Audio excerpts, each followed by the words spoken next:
These days prices have started rising. इन दिनों कीमतें बढ़ने लगी हैं.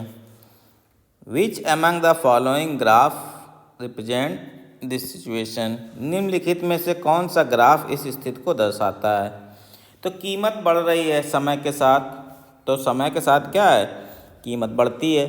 तो समय को जो लिया गया है वो किस पे लिया गया है? एक्स एक्सिस पे. ठीक है.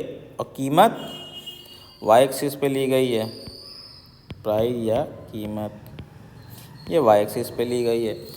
तो इसमें हमें ये देखना है कि बढ़ता जाता है. तो देखिए पहला ग्राफ देखेंगे तो पहले बढ़ रहा है, समय के साथ बढ़ रहा है, फिर यहाँ घटना शुरू हो गया. लेकिन यहाँ से बढ़ना दिखाना है तो पहला गलत हो जाएगा.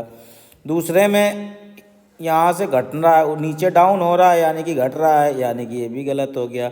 तीसरे में देखिए यहाँ से स्टार्ट हुआ है, बढ़ रहा है और बढ़ता चला जा रहा है, कहीं भी घटा नहीं है. तो यही सही हो जाएगा क्यों? कीमत बढ़ने लगी हैं. और यहाँ पे चौथे में भी देखेंगे तो चौथे में यहाँ से शुरू हुआ तो लेकिन जैसे जैसे टाइम बढ़ रहा है वैल्यू ग्राफ की क्या हो रही?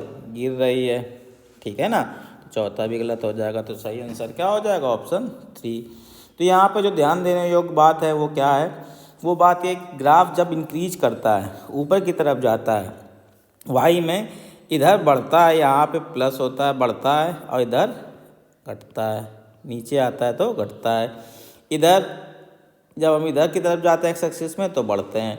तो जैसे जैसे एक्स में बढ़ने आए तो देखिए यहाँ पे ग्राफ घट रहा है चौथे ऑप्शन में. तो ये सब घट रहा है. केवल तीसरे ऑप्शन में ग्राफ बढ़ रहा है समय के साथ.